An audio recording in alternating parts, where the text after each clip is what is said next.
नमस्कार साथियों। बिहार में एसआईआर चुनाव आयोग ने करवाया और इस एसआईआर होने के बाद से जिस प्रकार से विपक्षी पार्टियां हल्ला मचाई, इसका एक नैरेटिव पूरे देश में सेट करने की कोशिश की गई और इसी में से एक मुद्दा निकाला गया वोट चोरी का। आपने देखा कि कुछ डॉक्यूमेंट्स के साथ राहुल गांधी ने बड़े मंच से तथ्य रखने की कोशिश की। जिन जिन जगहों का नाम लिया,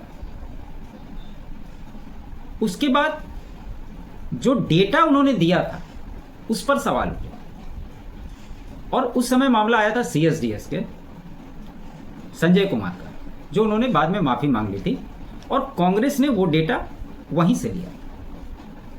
और जिस उसके बाद राहुल गांधी आ गए बिहार, वोट चोर गद्दी छोड़ का नारा पूरा जबरदस्त तरीके से लगवाया और 16 दिन की यात्रा की बिहार। उनको लगा कि ये हमारे हाथ बहुत बड़ा मुद्दा मिल गया।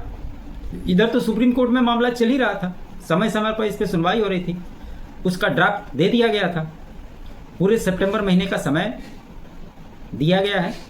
फिर से कोई आपत्ति है तो आपत्ति को दर्ज कराने के लिए इन लोगों का कहना था कि बहुत सारे लोग हैं जो जीवित हैं, जिनको मृत घोषित कर दिया गया। तो जो भी लोग, चाहे वो आरजेडी हो, कांग्रेस हो या अन्य दल, अभी तक 65 लाख लोगों के नाम कटे, लेकिन कितनी आपत्तियां दर्ज हुई। आरजेडी ने बमुश्किल 10 लोगों का नाम दर्ज कराया।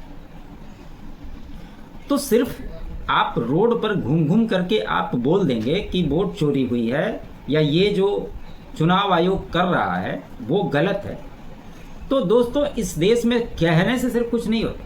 हाँ, ये अलग बात है कि जो नैरेटिव चलाने वाले लोग हैं वो जब उल्टा नैरेटिव चलाते हैं उनको भर भर के व्यूज मिलते हैं। इसमें कोई शिकायत नहीं, लेकिन तथ्यों पर बात करना, आप कितना भी सही बोल लो, उसको समझ में नहीं आता लोगों को या समझना नहीं चाहते, ये मैं कह नहीं सकता। तो इसी मसले पर सुप्रीम कोर्ट में फिर सुनवाई हो रही। इसमें क्या कुछ हुआ, और एक बड़ी डेवलपमेंट इसमें ये हुआ कि 11 डॉक्यूमेंट तो इसमें दिया हुआ था चुनाव आयोग ने, आधार को 12वें डॉक्यूमेंट के रूप में इसको शामिल किया गया। शामिल करते ही ये तमाम जो लोग हैं, ये राहुल गांधी की जीत, लोकतंत्र की जीत, संविधान की जीत, फलाना ढिमकाना करना चालू हो गया। लेकिन सुप्रीम कोर्ट ने क्या कहा आधार को लेकर, ये बताना उन्होंने जरूरी नहीं समझा, वो मैं बताता हूं। और इसको सुनना चाहिए, समझना चाहिए, चीजें तभी क्लियर होगी। लेकिन इनका काम है कि अगर आप किसी बात को पूरी लाइन में कह रहे हो तो इनका काम है कि उस लाइन में से सिर्फ 2 वर्ड को उठाएंगे और उसी पे पूरी फिल्म बना देंगे और इस तरह से उसको दिखाएंगे कि आपको लगेगा कि अरे रे, यही तो जो बोल रहा है वही सत्य है, बाकी तो सब गलत। तो इस चीज को दूर करना है, इस वीडियो को पूरा देखिए। एसआईआर में बार बार ये जोर देकर कहा जा रहा है कि आधार को मान्य कीजिए, और इसको कपिल सिब्बल ये करने की कोशिश में जुटे हुए हैं कि इसको नागरिकता का पहचान सुप्रीम कोर्ट लगे हाथों इसी सुनवाई में मान ले, लेकिन सुप्रीम कोर्ट ने इसको सिरे से खारिज कर दिया। तो क्या कुछ हुआ सुप्रीम कोर्ट के अंदर, ये बहुत ही महत्वपूर्ण है, इसलिए मैं कह रहा हूं इसको अंत तक देखिए, बड़ा मजा आने वाला है। आधार मान्य है या नहीं, बिहार एसआईआर की सुनवाई पर कपिल सिब्बल ने दी दलील। सुप्रीम कोर्ट बोला क्या नागरिकता का सबूत है ये। कपिल सिब्बल ने कहा कि आधार को नागरिकता सबूत मानने का मामला कोर्ट के आदेश के अनुरूप होना चाहिए। सुप्रीम कोर्ट में बिहार में special register of Indian SIR से जुड़े मामले की सुनवाई शुरू हो गई। इस दौरान कांग्रेस के वरिष्ठ वकील कपिल सिब्बल ने कहा कि यह तय करना बेहद जरूरी है कि क्या आधार को नागरिकता के सबूत के रूप में मान्यता दी जा सकती है या नहीं। उनका कहना था कि चुनाव आयोग द्वारा किए जा रहे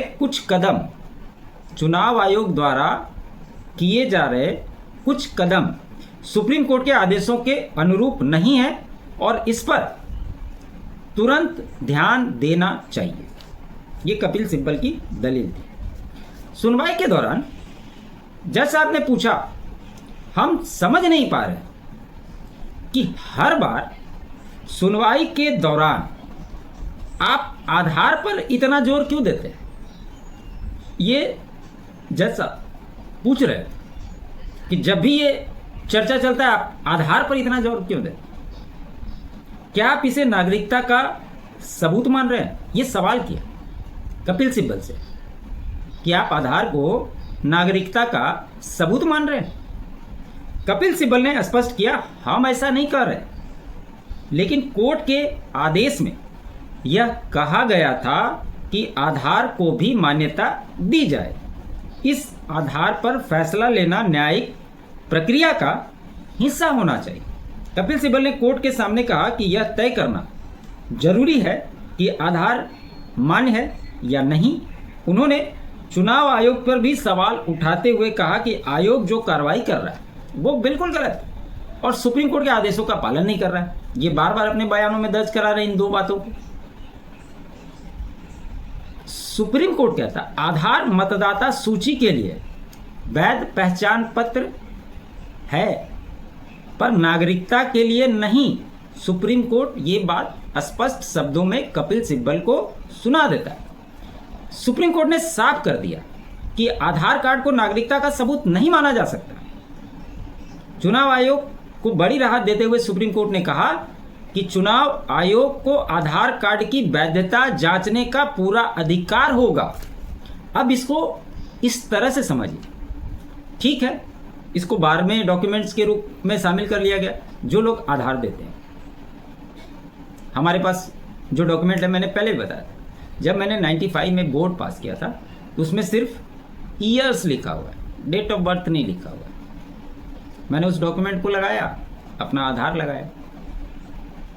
अगर मेरा आधार वैध है मुझे लगाने में कोई दिक्कत नहीं है, लेकिन अगर मैंने कहीं से फर्जी आधार बनाया है तो आधार बनाने के लिए कोई तो डॉक्यूमेंट लगाया होगा।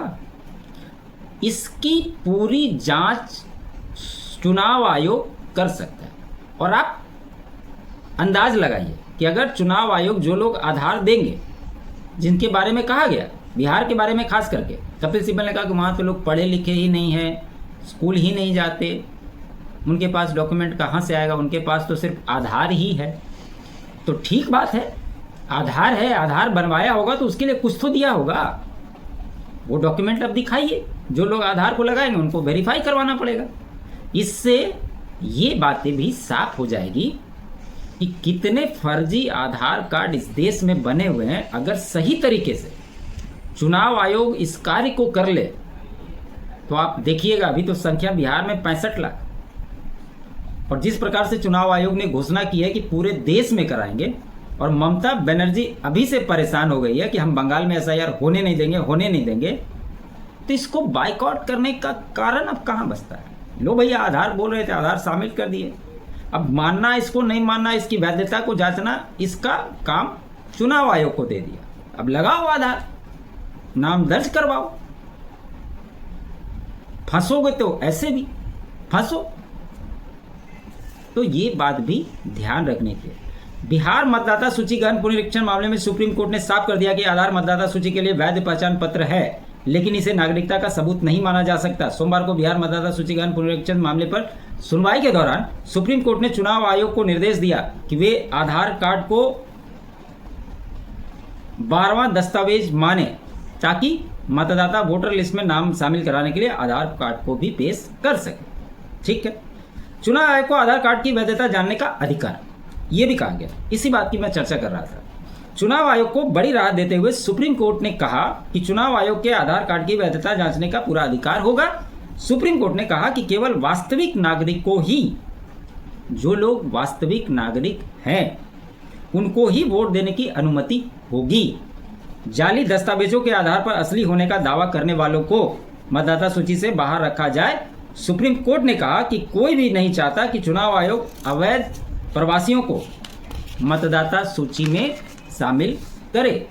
सुप्रीम कोर्ट ने किया बिल्कुल साफ, आधार कार्ड नागरिकता का सबूत नहीं है। अब जो चुनाव आयोग के वकील थे राकेश द्विवेदी जी, उन्होंने सबमिशन दिया कि आधार कार्ड को नागरिकता के सबूत के तौर पर स्वीकार नहीं किया जा सकता। इस पर जस्टिस बागची ने भी साफ किया कि पासपोर्ट और जन्म प्रमाण पत्र जिनके पास हैं उनको छोड़कर बाकी बचे हुए किसी भी डॉक्यूमेंट को नागरिकता का आधार नहीं माना जाएगा। अब आप अंदाज लगाइए, ये बार बार आधार कार्ड आधार कार्ड आधार कार्ड, इसको मान्यता दे दीजिए, इसको नागरिकता पहचान पत्र दे दीजिए, और जितने भी सीमावर्ती क्षेत्र हैं उसमें किस प्रकार से डेमोग्राफी चेंज हो रही है, आप उसको रिसर्च करके देख लीजिए। आपको पता चल जाएगा कि 100% के अनुपात में कहीं पर 105%, किसी के कहीं पे 110%, कहीं पे 115%, इस तरह से आधार कार्ड बने हुए। तो 100 व्यक्ति में 115 आधार कार्ड कैसे बन गया भाई? ये भी तो जांच का विषय है। और ये बहुत अच्छा किया सुप्रीम कोर्ट ने कि अगर ये मामला नहीं आता, ये मामला सुप्रीम कोर्ट में आधार वाला नहीं घुसाया जाता, तो इतनी ताकत चुनाव आयोग को भी नहीं मिलती।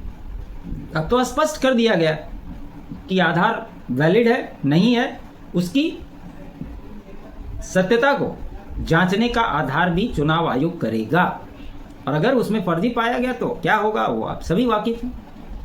इसलिए चीजों को परस्पर तरीके से बताना ही हम लोगों का लक्ष्य है। लेकिन दुख इस बात का है कि इसके लिए आप लोग सपोर्ट ही नहीं करते। और राकेश द्विवेदी जो चुनाव आयोग की ओर से वरिष्ठ अधिवक्ता हैं, उनके बारे में एक बात आप लोगों को मालूम होनी चाहिए कि ये नागरिक मामलों के जानकार हैं। और जब आर्टिकल 370 पे बहस हो रही थी तो वो भी सपोर्टिव एक पक्ष के वकील के रूप में इस चर्चा में सुप्रीम कोर्ट के अंदर शामिल थे। ये महत्वपूर्ण हो गया। और भले ही विपक्षी पार्टियां कितनी भी आरोप लगाए, आपने देखा कई सारे वीडियो सामने आए इनकी रैलियों में, और बाद में उनका स्टेटमेंट क्या रहा इससे लोग भली भांति वाकिफ हैं। तो जो नैरेटिव बनाने का काम किया जा रहा है ये चलने वाला है नहीं। और सुप्रीम कोर्ट ने चुनाव आयोग को इसको जोड़ने को लेकर जो किया, ये मैं अपने विश्लेषक के माध्यम से यही समझता हूं कि ये बहुत अच्छा कदम है, इसका स्वागत होना चाहिए। और अब चुनाव आयोग से एक दरख्वास्त है कि जो लोग आधार देते हैं इसके लिए आप अलग से व्यवस्था करो, जैसे भी करो, लेकिन इसको गहन पुनरीक्षण जो आप कर रहे हो, इस आधार को भी उसी आधार पर जांच करिए ताकि दूध का दूध पानी का पानी हो सके। तो खबर यही थी दोस्तों। उम्मीद करता हूं मेरा ये विश्लेषण आपको अच्छा लगा हो। अच्छा लगे तो लाइक जरूर कीजिएगा, अधिक से अधिक शेयर कीजिएगा। चैनल पे नए हैं तो चैनल को सब्सक्राइब कर लीजिएगा। साथ ही साथ मेरे अल्टरनेट चैनल फैक्ट्स बाय प्रेम को भी आप सब्सक्राइब जरूर कर लें। आप सभी का बहुत बहुत धन्यवाद। जय हिंद, जय भारत, जय श्री राम।